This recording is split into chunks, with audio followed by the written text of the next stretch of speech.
कांग्रेस में शामिल होते होते रह गए देवीलाल। हरियाणा की सियासत में एक वक्त ऐसा भी आया कि देवीलाल कांग्रेस में शामिल होते होते रह गए। राजीव गांधी संग मिलकर चर्चा करने के बाद देवीलाल ने जब कांग्रेस के समर्थन में चंद्रशेखर को प्रधानमंत्री बनवाया तो उनके कांग्रेस में शामिल होने की चर्चाएं जोर पकड़ने लगी। इसको लेकर देवीलाल के बेटे रंजीत सिंह व कांग्रेस नेता गुलाम नबी आजाद के बीच कई दौर की वार्ताएं भी हुई। रंजीत सिंह और आजाद उस समय सांसद थे, पर अपने सहयोगियों की सलाह पर देवीलाल कांग्रेस में शामिल नहीं हुए। तीनों लालों चौधरी भजनलाल और बंसीलाल की तुलना में देवीलाल की सियासत बड़ी दिलचस्प रही है। मसलन भजनलाल ने जरूर अपने गृह क्षेत्र को छोड़कर एक दो मौकों पर फरीदाबाद और करनाल से चुनाव लड़े, जबकि बंसीलाल ने कभी भिवानी से बाहर चुनावी ताल नहीं ठोकी। इसकी तुलना में देवीलाल ने हमेशा सीट बदल बदल कर चुनाव लड़ा। वे सिरसा, फतेहाबाद, भट्टू से विधायक रहे, रोड़ी से उपचुनाव जीता, 3 बार महम से विधायक बने। 1991 में गिराई से चुनाव हारे, 1984 में धर्मपाल मलिक के सामने सोनीपत से चुनाव हारे, 1991, 96 और 98 में रोहतक से भूपेंद्र सिंह हुड्डा से चुनाव हार गए। 1999 में एक साथ सीकर, फिरोजपुर और रोहतक से चुनाव लड़ा।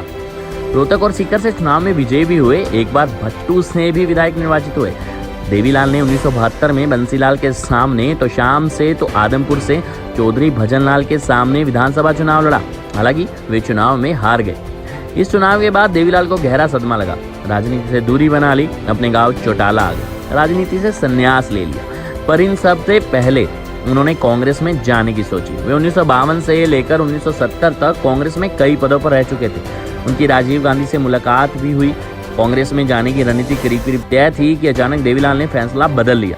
कांग्रेस में ही नहीं गए, राजनीति से संन्यास ले लिया। उनका यह संन्यास दूर करवाया उनके सखा प्रकाश सिंह बादल ने संघ के नेता मंगल सेन के साथ मिलकर चौधरी देवीलाल को मनाया। 1974 में रोड़ी में उपचुनाव था।